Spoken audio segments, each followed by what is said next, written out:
This is the Intercontinental Broadcasting Corporation.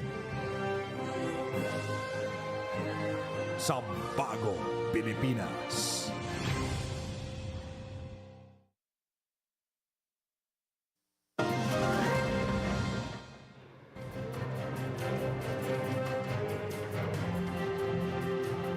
Good evening, this is 30 News. We bring you the day's top stories that shape the country and the world. Let's get into the headlines right now.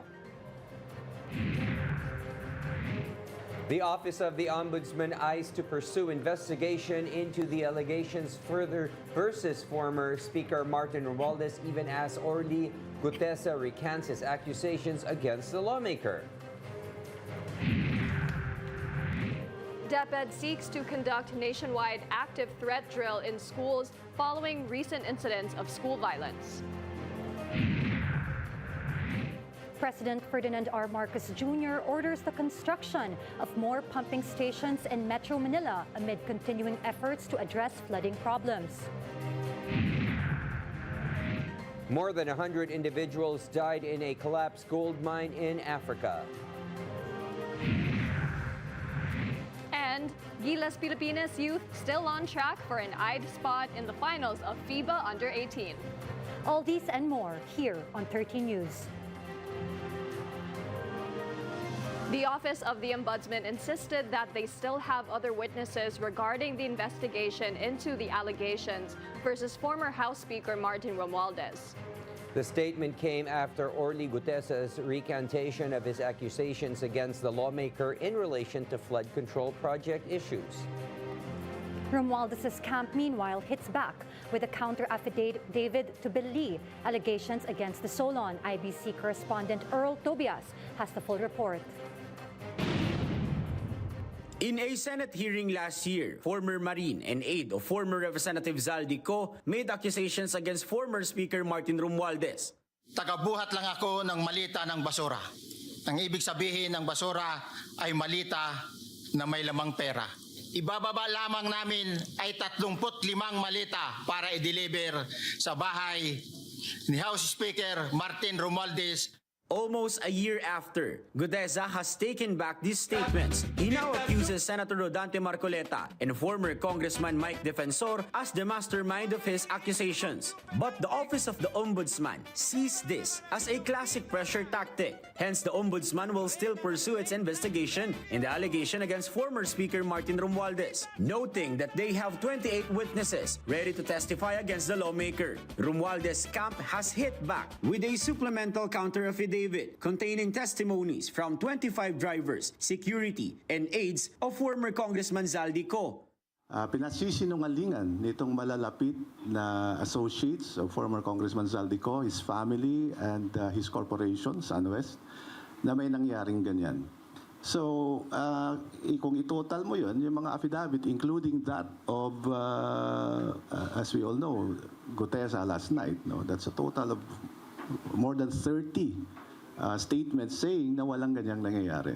Romualdez's camp also claims that several of the 25 drivers and security aides were allegedly attempted to be recruited by the ex-Marines lawyer, Attorney Baligod, in undermining Romualdez. For the Malacanang, Gutesa's recantation implies an ongoing destabilization effort.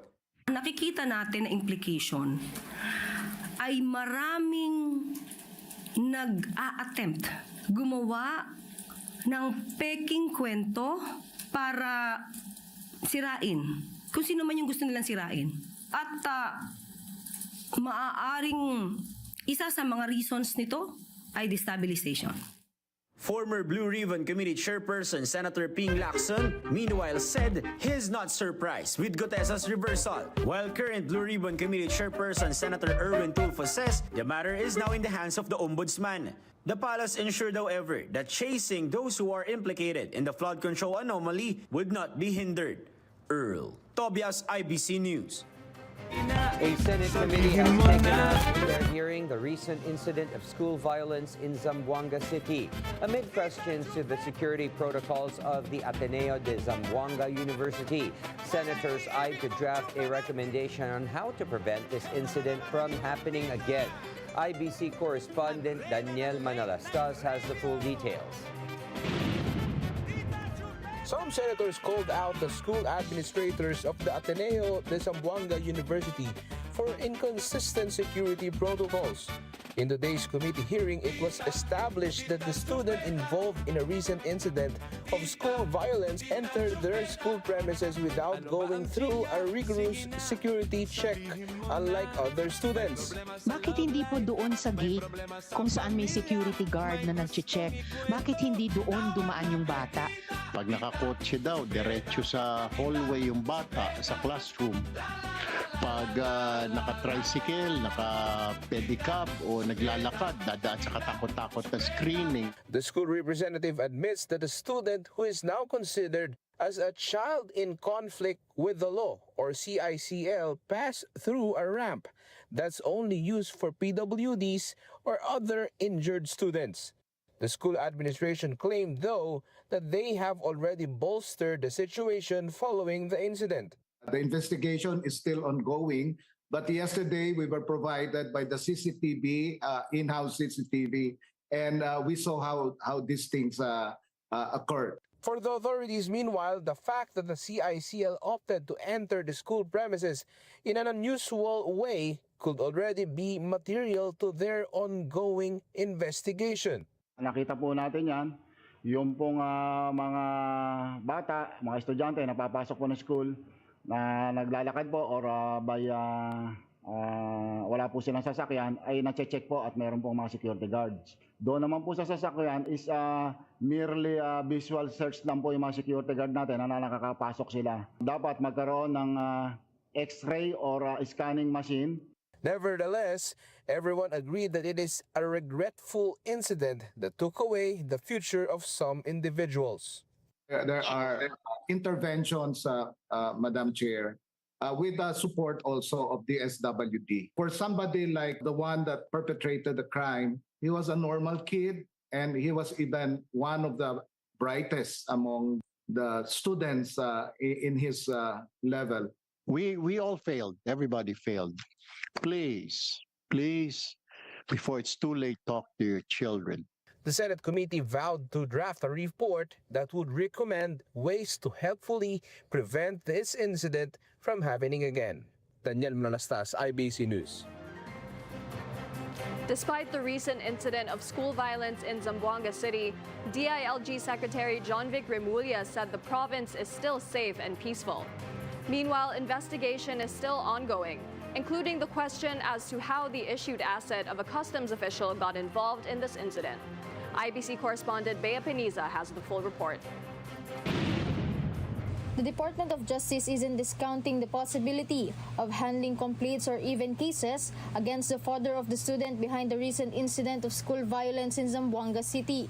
It was earlier established that the gun recovered in the incident is an issued asset to the father, who is also a Bureau of Customs official. On the aspect of it being a terrorist act, definitely, nakikita naman, because the purpose of terrorism is to sow fear, diba? In the general population. The Bureau of Customs earlier removed the official and placed him under a 90-day preventive suspension. Naunawaan ko na napakahirap at napakabigat ng kanyang sitwasyon. Naintindihan ko yan bilang kanyang pinuno. Subalit, trabaho ko rin na sundin natin ang batas. Meanwhile, in an effort to ensure the safety and security of students and the public in Zamboanga City, DILG Secretary John Vic Remulla personally visited the affected community. Let me assure you, Zamboanga is safe, and we will keep it safe. We are here to ensure that everything is done fairly. We're here to assure that it is not a cultural clash of Muslims and Filipinos, but it is a clash between technology and accountability. For now, the Philippine National Police and other law enforcement agencies are continuing close coordination to speed up the resolution of the case. Bea Peniza, IBC News. The Department of Education, or DepEd, is set to conduct a nationwide active threat drill in schools on August 25. The drill will test how school personnel and students should respond during an active threat situation, including the proper safety and emergency procedures. Meanwhile, Education Secretary Sonny Angara visited Negros Oriental as part of his regular school visits, where he checked on the needs and conditions of schools in the province. Angara said DepEd is working with local government units to address the classroom backlog in Negros Oriental and find long-term solutions to the shortage of learning spaces. He also assured that funding will be provided for security equipment in schools, including measures to strengthen security and better protect students and school personnel. We have funding for some things like metal detectors, which are relatively inexpensive. Then we've started our CCTVs, and some schools have security guards.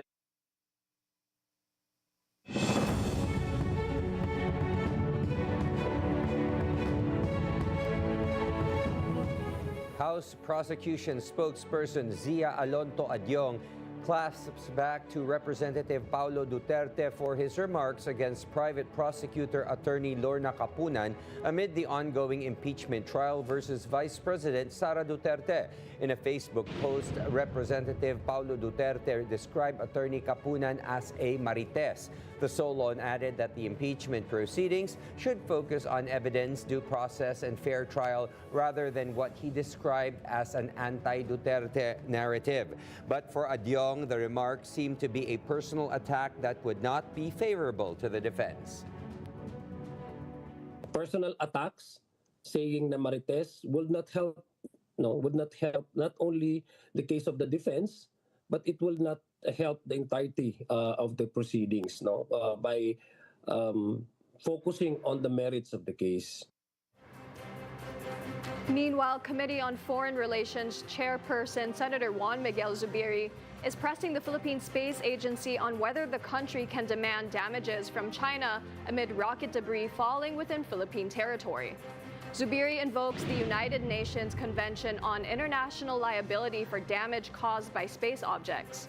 PhilSA confirms that China is a party to the treaty, meaning Beijing or any other member state can be held accountable if their space objects cause harm on the ground. Officials say ratifying the convention would also signal that the Philippines is ready to act as a responsible spacefaring nation as its own national space program continues to accelerate. Do we have any liability protection from that if a debris coming from another country falls to the Philippines? Right now, as we speak, DG, or wala pa? Right now po, we have customary international laws which can be used as basis. In other news, more health benefits and ease of health services can be expected under the new leadership of PhilHealth. According to newly appointed PhilHealth President and CEO, Dr. Beverly Lorraine Ho, her top priority is aligning beneficiaries with the Department of Health programs.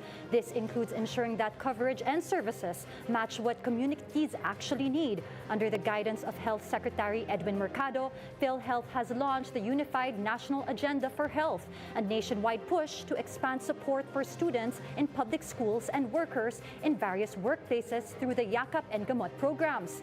Dr. Ho is also eyeing the creation of a hospital command center, a system designed to improve surgery traffic, especially for cancer patients who often face long queues. Bahagi po ng pagkilalang ito ang aming pagsisikap na mapabuti ang experience ng bawat miyembro at provider. We will streamline our processes to cut red tape and speed up transactions and lessen friction for members who rely on us. Coming up next, President Ferdinand Marcos Jr. inspects Pasay's pumping station, orders construction of more flood mitigation infrastructures amid threats of rains and flood. Stay tuned. This is 13 News.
ang pinaka-importante sa amin na maipasa namin sa aming mga kabataan ay yung aming lengguwahe.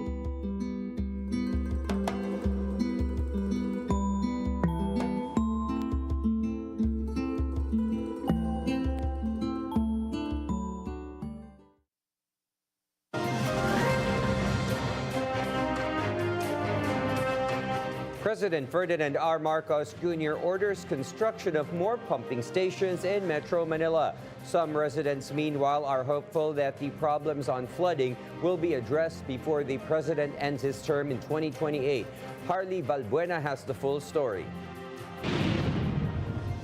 Dumps of trash were collected from the Tripa de Galina pumping station in Pasay City amid non-stop rains in the past days. The pumping facility also temporarily halted operations last Monday due to a huge branch of tree that clogged the water pumps. President Ferdinand R. Marcos Jr. inspected the pumping station. Kailangan tignan natin kung sapat ang volume na kaya ng mga bomba natin para ilabas ang tubig. Siyempre, ang nakikita natin problema, number one, yung basura ulit. To prevent clogging, the facility's waste filtration system is actively utilized and maintained. Recycling system is also implemented, where the collected garbage are transformed into useful items. Residents of Barangay 190 in Pasay said they do not experience heavy flooding due to the pumping station. Hindi po umaabot talaga ang baha dyan. Kahit po nung undoy, nung ano pa mong bagyo, hindi po umaabot ang baha dyan. Hanggang tulay lang po.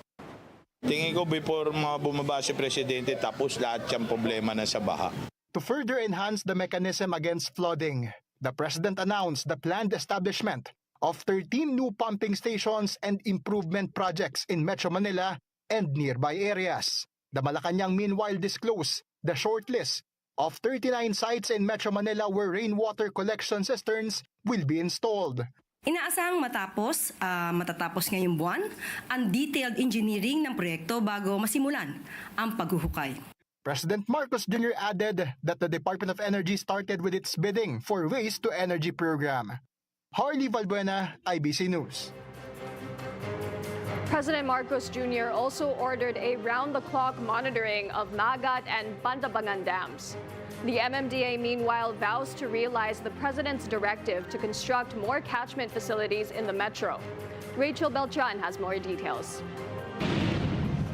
The waterways and pumping stations in Metro Manila are back on their normal operations. Metro Manila Development Authority General Manager Nicolas Torre III made this remark in an interview with Kapwa ko Sagot Ko at the 1:12:06 a.m.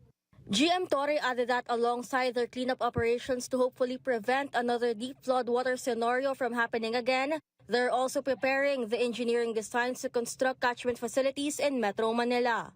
According to GM Torre, this will be similar to now existing catchment basins under the Bonifacio Global City in Taguig and two others under a park in the sports area in Quezon City. This endeavor is pursuant to the directives of President Marcos Jr. The president even revealed that the study even identified 30 strategic locations for these projects.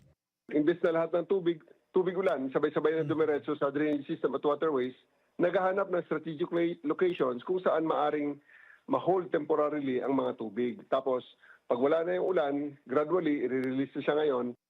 Apart from that directive, the president has also tasked other agencies for round-the-clock monitoring of Magat Dam in Isabela and Pantabangan Dam in Nueva Ecija. Current data says Magat Dam is still at 178.27 meters above sea level, while Pantabangan Dam is at 187.72 meters. Both are still under their normal high water levels. Makakaasa naman ang taong bayan na ongoing ang pagmonitor ng NIA sa water level ng mga dam sa kabila ng sunod-sunod na pag-ulan. As of the NIA's latest update, no spillway discharge has been reported in both Magat and Pantabangan dams. Rachel Beltran, IBC News.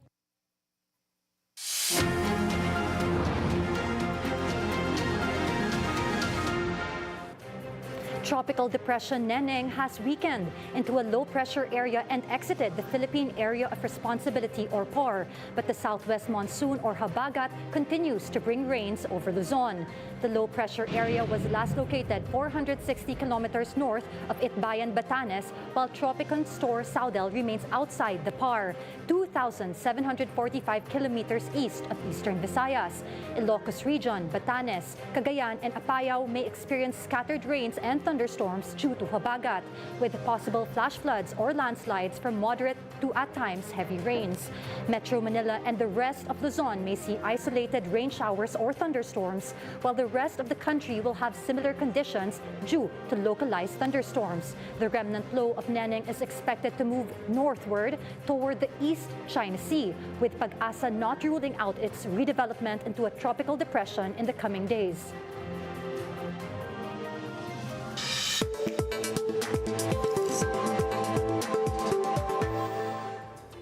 Strategic communications and reputation management topics will be tackled at the upcoming 33rd National PR Conference. Professionals from government and the academe, civil society, and the private sector will gather for a two-day event dedicated to discussing best practices in the field of communication and other key issues shaping today's communicators. The event is all set for September 17 and 18 at Soler Resort North in Quezon City. The organizers are also offering an early bird promo which ends tomorrow. In other news, 2026 has already seen its share of unexpected low-budget films becoming box office hits. And China's New Lai is the latest surprise. Made on a budget of around 3,000 Chinese yuan, or roughly $200, the independent animated film has already earned more than 25 million yuan, or $3.7 million. This makes New Lai one of the most profitable movies ever made. The film was produced by a self-taught animator who worked with his mother to bring the project to life. After early viewers mocked its rough animation, the backlash eventually turned into curiosity, with memes helping draw more people to theaters.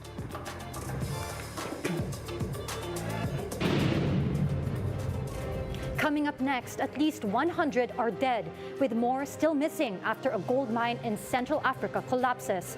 Stay tuned. Stay tuned. This is 30 News.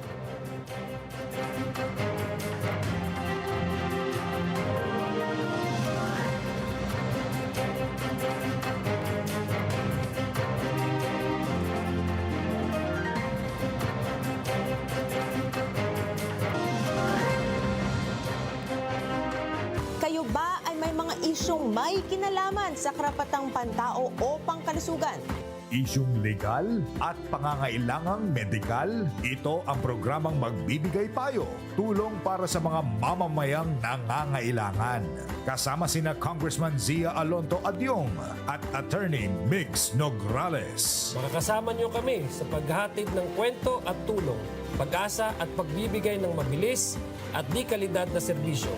Tutukan ang lahat ng ito sa House at Your Service tuwing Sabado, 1:00 ng hapon, dito sa IBC 13 at Congress TV.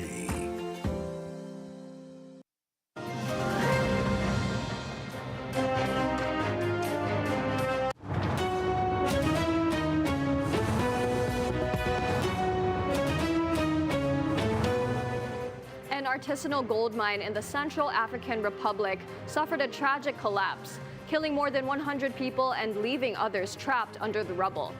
Rescue teams are still searching the site as authorities work to account for those who remain missing. Let's have CJ Reyes with the details of the collapse.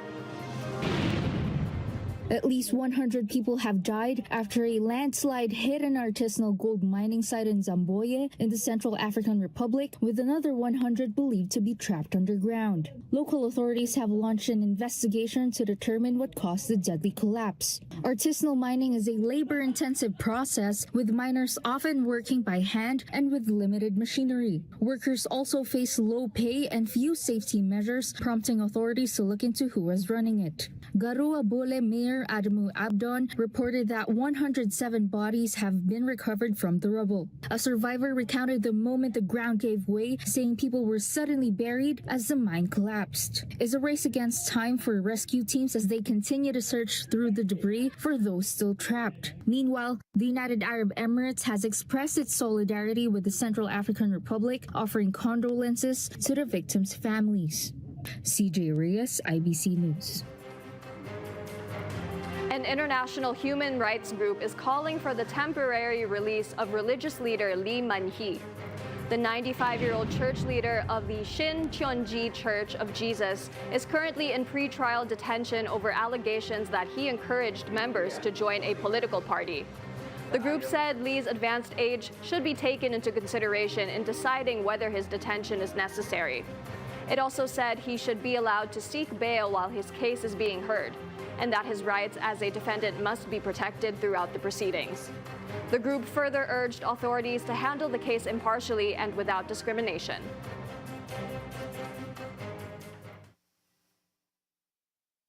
We urge the Korean government to review the necessity of detaining afraid elderly men, to ensure judicial impartiality, and to base years old men still in detention.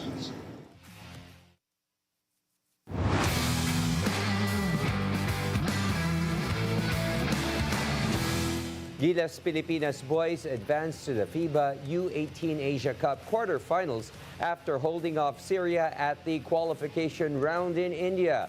Gilas trailed 42-44 in the third quarter before unleashing a 9-0 run to take a 51-44 lead, but Syria cut the deficit to 4, 62-58 with just over 3 minutes left. In the end, Gilas secured a 72-63 victory, sending the national team to the quarterfinals for the first time since 2022. The Philippines will now face Group C top seed China tomorrow for a spot in the semifinals. And before we wrap up tonight's newscast, we bring you the results of the PCSO's 9 p.m. lottery draws. For the Lotto 642, the winning numbers are 25, 6, 11, 10, 27, and 39 with a jackpot prize of 10 million pesos. For the Super Lotto 649, the winning combination is 33, 12, 13, 8, 1, and 47 with a jackpot prize of 25,348,447 pesos and 93 centavos. For the 6D Lotto, the winning combination in exact order is 1, 3, 7, 9, 9, and 9. For the 3D Lotto, the winning numbers are 2, 7, and 9. And finally, for the 2D Lotto draw, the winning numbers are 22 and 10. There are no winners for the Lotto 642 and the Super Lotto 649.